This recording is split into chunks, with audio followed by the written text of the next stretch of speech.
The 2026 Audi RSQ8 Performance in Mythos Black over Cognac. We have a few features that does send the MSRP up a little bit higher, but it starts at over $130,000. I'm Anthony from Supercar Throttle, and I'm going to explain to you why this is the best performance SUV on the market, even though we've ticked over $19,000 of features and that escalate the price to over $158,000. It's going to start off with the HD Matrix Design LED headlights and daytime runnings with the animated feature. When you use your windshield wiper fluid, it will also clean the front of the headlight assembly because we have the executive package tick. You can also tick the box to the black optic package, which is a huge savings, but this matte carbon package is a little bit different of a flair. So that single frame Audi grille gets the carbon fiber, you still get the glossy black inserts. The lower bit gets the carbon fiber as well as the side blade. Front parking sensors, 360-degree reverse camera, all that nonsense that you would normally need for safety, but this is performance.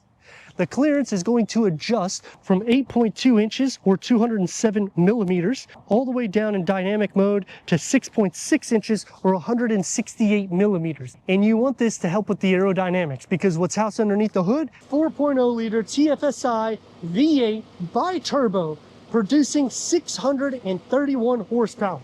627 pound-feet of torque paired to an 8-speed Tiptronic automatic transmission, reaching 60 at 3.4 seconds of top speed up to 190 miles per hour, achieving 14 mpgs for the city, 20 mpgs for the highway, with a combined of 16 mpgs. Now, if those numbers isn't enough to illustrate this being one of the best performance SUVs on the market, let me know right now. Because it continues with that matte carbon package, by the way, giving you 23-inch wheels, summer tires at a 295/35 on all four wheels, standard carbon ceramic brakes, the red brake calipers, that's a standalone, you have to pay for that color. That's a 10 piston in the front with the 17.3-inch disc or 440 millimeters. The rear is a single piston with a 14.6-inch disc or 370 millimeters. Standard all-wheel drive, which is the Quattro system, with an RS Tune adaptive air suspension with an active roll stabilization. And that matte carbon fiber package also comes onto the side view mirror, giving the glossy black around all the window trim. So yet again, I come back to that question, is this enough performance to make this the best SUV in class? And if you didn't know, we increased 40 horsepower last year. The year prior, we got some updates to the front and the rear lower part of the grille. They also have hidden that RSQ8. You no longer see it in the front, you only get it in the back, which is a con to me. But you get the digital OLED tail lights because we got the executive package. The diffuser is also cut out for the towing with 7,700 pounds of towing. You get the matte carbon that's going to go over the RS oval exhaust tips. And you get the matte carbon that goes behind the new Audi beam ring that was implemented last year.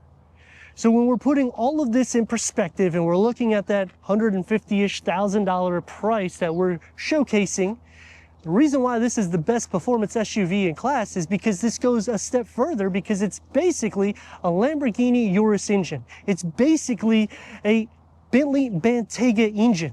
You can get two of these for the price of one of those. The service is going to be cheaper. You can also get Audi Care, which is just a little bit over $1,000. That covers 4 years of maintenance. Now, sidetrack to competition, BMW X5M competition, my favorite variant because it's great bang for your buck, but it's not a detuned Lamborghini Urus. Going into Mercedes AMG 63, the same thing. So what you're getting is something that is so expensive that it doesn't make sense that Audi even gives it. I mean, let me know your thoughts. If you think it's the best performance SUV, if you're new to the channel, click the subscribe and click the like. All these clicks help with the algorithm so we can bring more performance vehicles to the channel. Power liftgate going into 32.96 cubic feet of storage. Privacy cover, it doesn't automatically go like it would on the RS6 Avant. You get LED interior lights, little storage pocket here with bag holders here, another storage pocket with a 12-volt underneath the floor. You'll have some storage. This also lifts completely out, as you can see, and you can raise or lower the suspension in the back by just simply pushing the button.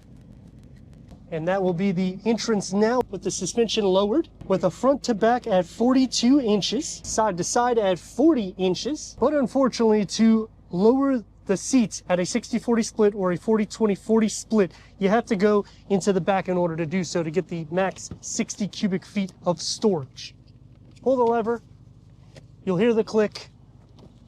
Coming back here, from front to back, over 6 feet at 63 inches. That is actually pretty deep of a storage pocket. You get the coupe styling, but this is a bi-turbo V8. We need to go inside, start it up, so you can hear that exhaust now.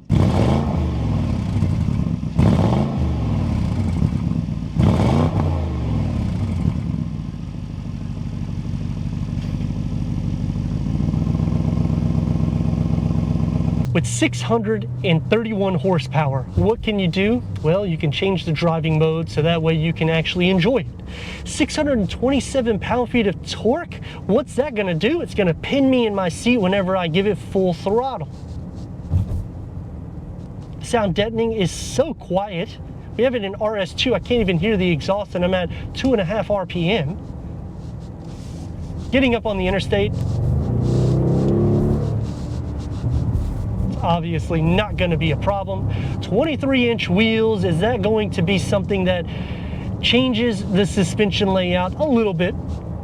But it does soak up most of the imperfections. Obviously, if you hit potholes and going over speed bumps will be fine, but the potholes, you could bend the wheels, you could bust the tires. There's a lot of things you can do to these type of wheels. But overall, it's a smooth driving vehicle, and that's with an RS-tuned suspension, an adaptive suspension, which changes when you change the driving mode. So right now, this is going to be the lowest position the vehicle can go to for better aerodynamics. The rear axles will steer the same as the front wheel whenever you're taking bends on the road or tight maneuvers, giving you basically that 50-50 weight distribution.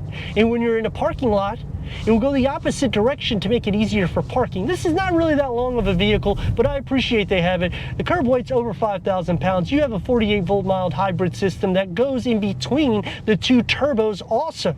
So what's housed underneath the hood and the suspension and the axles are all working in harmony, paired with that Quattro system, which helps keep the vehicle planted.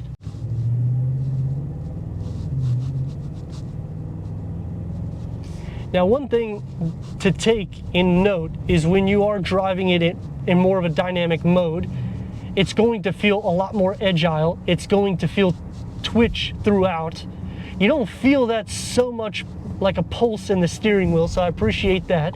Maneuverability, it's light. There's a little bit of feedback to the steering, so I do appreciate that, but it could be a little bit better. It's tight though, so I do appreciate that, because for a sports SUV, this goes above that. This is literally like a super SUV. And the reason why I state that is because the numbers that Audi is projecting, even if you get faster than that, it doesn't matter. Those are supercar numbers lifted up for a daily use vehicle, and you can take bends on the road. I got an MC20. I can't enjoy it every day. I barely drive the damn thing because it's so low to the ground. This I can enjoy. The same thing if you go into a Lamborghini Urus. That's why these vehicles are so unique. Also why this is the best performance SUV. I mean, let me know what you think about that, because when I'm looking at BMW, the drive to that is going to be the most firm in class. This is comfortable, and we got upgraded wheels. The seat cushion is comfy, but it's not to the level of Mercedes. They're going to be the most comfortable interior. The sound deadening is by far the best, opposed to the two. And if you step it up to a Lamborghini Urus, you're going to actually hear the exhaust filter in a little bit more so. So I do appreciate that. Where here, you have to pay extra to get the exhaust to be a little bit louder, and it doesn't still filter in. And now what I want to show you is how the suspension actually alters. I'm in comfort. We're going to put it into RS2. Look how it just drops.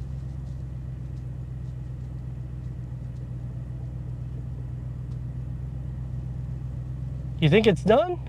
And it drops more. And you still have better clearance with it at this than you would a supercar. That is why this is just awesome. I mean, under $158,000, there is some features that I would probably still tick the box to, but listen to that exhaust. And now the fun part, the performance.